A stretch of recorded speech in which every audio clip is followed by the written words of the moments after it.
30% سے زیادہ delta variant یعنی پازیٹیو 100%، ڈیلٹا ویریئنٹ 100% اور پازیٹیو کیسز کا ریشو آ رہا ہے 30% تک آ چکا ہوا ہے. ویری کرتا ہے، کبھی نیچے کبھی اوپر، لیکن اوپر جا رہا ہے. وہ جو کرو جو ہے وہ سیدھی نہیں ہو رہی، فلیٹ نہیں ہو رہی. اور پنجاب میں جو وزیر صحت ہیں ڈاکٹر یاسمین راشد صاحبہ، ان کو میں سن رہا تھا کل، وہ کہہ رہی تھی کہ پنجاب میں جو کیسز آ رہے ہیں ان کیسز میں 70% ڈیلٹا ویریئنٹ کے کیسز ہیں. اور پنجاب، کراچی پاکستان کا وہ شہر ہے، سندھ کا دارالحکومت ہے لیکن پاکستان کا وہ شہر ہے جس میں پاکستان کے ہر گاؤں کے لوگ بستے ہیں. شہر کے نہیں، ہر گاؤں کے، ہر خطے کے، ہر قصبے کے. یہاں سے شروع ہو جائیں آپ گلگت بلتستان خنجراب تک پاکستانی وہ وہاں پر، دنیا اور ملکوں سے بھی ہے لیکن پاکستان کی میں بات کر رہا ہوں. لہٰذا جو کراچی میں جو آئے گا وائرس، وہ وائرس ٹریول کر کے ہر گاؤں ہر شہر میں جائے گا. اور یہ کیونکہ عید سے پہلے آیا تھا، عید الاضحیٰ سے، تو ظاہر ہے وہ پنجاب میں بھی آ گیا. پنجاب سے لوگ آتے ہیں کراچی سے ادھر آتے ہیں تو وہ پنجاب میں بھی آ گیا. لیکن مسئلہ یہ ہے کہ عمران خان صاحب کو اب وہ کہتے ہیں، مسلسل یہ کہہ رہے ہیں کہ جی اب ہمیں آزاد کشمیر فتح کر لیا، اب ہمیں سندھ فتح کرنا. نہیں، ان کے بیانات ہیں، میں نہیں کہہ رہا. وزیر خارجہ اب جب پاکستان افغانستان کے معاملے کو لے کر، چین کے لے کر، باقی ایشوز جو ہیں ان کو لے کر پاکستان بہت زیادہ آئسولیشن میں چلا گیا ہوا ہے. پاکستان کی سفارتکاری نام کی کوئی چیز نہیں ہے. تو ایسے میں وزیر خارجہ جو ہیں وہ ملتان میں بیٹھ کر پریس کانفرنس کر کے کہتے ہیں کہ جناب اب ہماری سندھ پر نظر ہے. بھئی ہونی چاہیے، آپ پولیٹیکل پارٹی ہو، آپ جاؤ، لیکن حالات بھی تو ہوتے ہیں نا کہ وہاں پر سندھ میں لاک ڈاؤن ہوتا ہے تو پوری کی پوری وفاقی حکومت اس کو ناکام کرنے کے چکر میں ہوتی ہے کہ وہ ناکام ہو جائے تاکہ وہاں پر بحران پیدا ہو، المیہ جنم لے اور اس المیے سے ہم پی ٹی آئی کو جنم لیں. مطلب یہ ہے پوری پالیٹکس. پیپلز پارٹی کو چھوڑ دیں، سندھ حکومت کو چھوڑ دیں، مسئلہ ہے لوگوں کا. میں آج دیکھ رہا تھا جب کل سندھ گورنمنٹ نے جو فیصلہ کیا لاک ڈاؤن کا، آج سندھ میں لاک ڈاؤن میں مختلف چیزیں ہیں جو مثبت چیزیں تجویز کی جا رہی ہے. آج میں سن رہا تھا مرزا وہاب کی پریس کانفرنس، انہوں نے کہا کہ جی ہمیں جو ڈبل سواری پر پابندی، اس پر ہمیں لگا کہ جو تنقید ہے وہ بجائے وہ واپس لے لی. اور پبلک ٹرانسپورٹ، اس میں جو پابندی تھی اس میں وہ تھا جو ویکسین لگوانے کے لیے لوگوں کو جانا چاہیے، وہ واپس لے لی. مختلف چیزیں، مختلف سختیاں جو انہوں نے جو بندشیں ہیں وہ واپس لیں. تو جب اتنا لچک ہو صوبائی حکومت میں تو پھر اس کے ساتھ بیٹھ کر بات کی جائے، بجائے اس کے کہ صوبائی حکومت فیصلہ کرتی ہے کہ ہم نے لاک ڈاؤن کی طرف جانا ہے تو اس کا پبلکلی اسد عمر صاحب کا بیان آ جاتا ہے کہ جی لاک ڈاؤن کوئی حل نہیں ہے، لاک ڈاؤن نہیں ہونا چاہیے، ہم اس کے حق میں نہیں ہیں. پھر گورنر صاحب جن کا پتہ ہی نہیں ہوتا وہ کہاں ہیں، کالا چشمہ لگا کر آج وہ بھی بیٹھ گئے آ کر ہیرو بننے، وہ بھی پریس کانفرنس کرنے گورنر ہاؤس کے لان میں کہ ہم بھی لاک ڈاؤن نہیں ہونے دیں گے، ہم لاک ڈاؤن کے خلاف ہیں. اور پھر فواد چودھری صاحب آ جاتے ہیں، کہتے ہیں جی وفاقی حکومت کو اعتماد میں نہیں لیا گیا. بھائی صوبہ انڈیپینڈنٹ ہے اس طرح کے فیصلوں میں، لیکن اس صوبے کی اگر کراچی میں، سوچنے کی بات ہے سادہ سی، کراچی میں وائرس ہے، وہ پھر پاکستان، کراچی سے جب تک ختم نہیں ہوتا پاکستان سے ختم نہیں ہوگا. پورے ملک میں 0 ہو جائے، کراچی میں اگر 1% بھی ہے تو وہ دوبارہ اٹھے گا، دوبارہ پھیلے گا.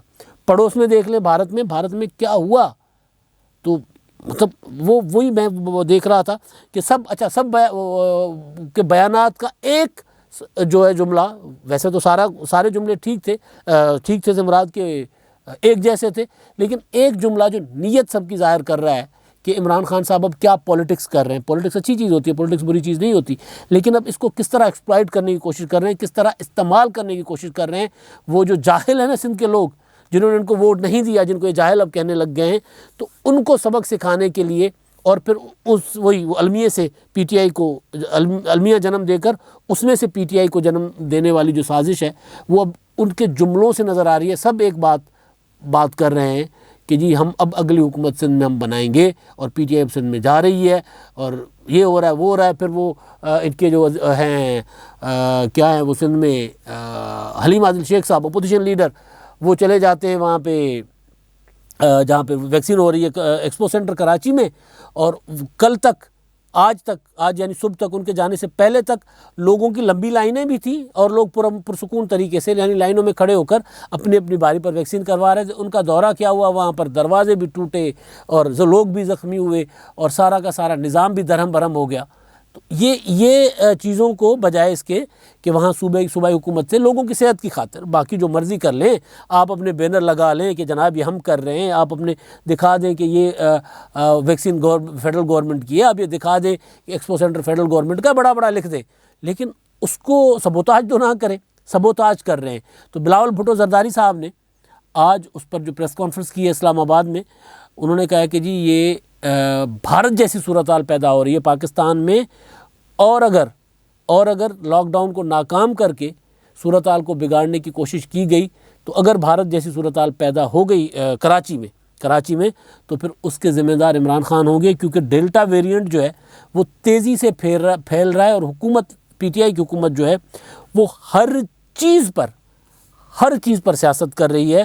اور یہ نظر بھی آ رہا ہے کہ میں نظر آ رہا ہوتا ہے نا کہ آپ دیکھیں لاہور میں لاک ڈاؤن تھا پچھلے دنوں, یہاں پر جس کو بلاول بھٹو نے کرفیو کہا, کرفیو تو نہیں تھا لیکن یہ تھا کہ لوگ تعاون نہیں کر رہے تھے تو پھر فوج کو طلب کیا گیا تھا.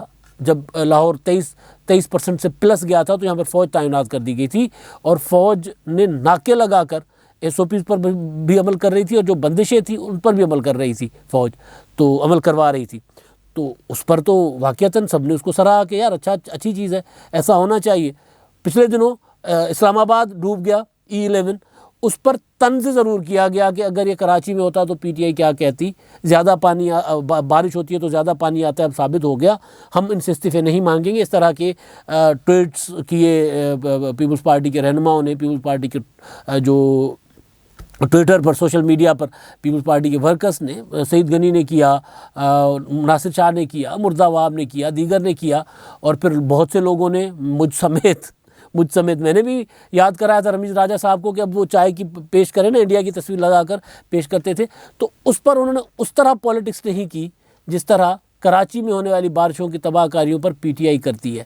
لاہور میں کرونا کا جو عید تھی, عید الفطر کے دوران لاہور میں کرونا تیزی سے پھیل رہا تھا, پاکستان کے دیگر شہروں سے لاہور میں زیادہ ہو گیا تھا. تو اس وقت کسی نے اس طرح اس کو کرونا کے روک تھام کے لیے جو بندشیں تھیں, جو لاک ڈاؤن تھا, سمارٹ کا نام دے دے اس کو, جو بھی دے دے, جو کیا گیا تھا, تو اس کو کسی نے نہیں کیا تھا, ناکام بنانے کی کوشش نہیں کی تھی. یہاں پر یہ ناکام بنانے کی کوشش کر رہے ہیں. آپ سوچیں کہ کرونا کس حد تک, اب جسٹس قاضی فائز عیسیٰ صاحب, مریم نواز صاحبہ, کتنے نام لیں جو مبتلا ہیں کرونا وائرس میں, اور ڈیلٹا تیزی سے پھیل رہا ہے. اور وفاقی حکومت جو ہے وہ اور پی ٹی آئی ان کو اپنے جگاڑ سوچ رہے ہیں کہ جی اس میں سے کوئی ٹکر مار لیں, سندھ حکومت کو گرا دیں. اور کرونا سے پہلے بھی جب کرونا کی پہلی لہر آئی تھی تب بھی یہی کیا گیا تھا, تب بھی پیپلز پارٹی یا سندھ حکومت جو اقدامات کرتی تھی وفاقی حکومت اس میں تنازعہ کھڑا کر دیتی تھی. تنازعات کا وقت یہ نہیں ہے. اگر کوئی سندھ حکومت کی طرف سے تنازع ہے تو ان کو بھی نہیں اٹھانا چاہیے. وفاقی حکومت اگر اس پر پالیٹکس کر رہی ہے تو ان کو بھی نہیں کرنا چاہیے. لوگوں کی صحت کا مسئلہ ہے. اور کراچی جس پر فواد چودھری صاحب نے کہا کہ جی سندھ پاکستان کی معاشی شہرگ ہے, تو معاشی شہرگ کو جتنا جلدی اس وبا سے پاک کریں گے اتنا بہتر ہوگا. اگر کراچی میں یہ انڈیا کی جیسی صورتحال پیدا ہو گئی تو کہاں جائیں گے, پھر کیا کریں گے؟ 3.3 کروڑ آبادی کا شہر ہے اور وہ پھر سنبھالا نہیں جائے گا. اس کے بعد وفاقی حکومت, سندھ حکومت تو چلی جائے گی, وفاقی حکومت جو ہے اس کو لینے کے دینے پڑ جائیں گے. لہٰذا یہ سیاست کا وقت, اس طرح کی سیاست کا وقت نہیں ہے, پازیٹیو پالیٹکس کا وقت ہے. آپ سیاست کریں, وہاں جا کر کام کریں اور لوگوں کو دکھائیں کہ ہم نے کیا ہے. ناکام نہ کریں کسی ایفرٹ کو, ورنہ پھر کرونا تو پھر ڈیلٹا ویریئنٹ انڈیا کا اشر دیکھ لو. اب تک کے لیے اتنا ہی. اللہ حافظ.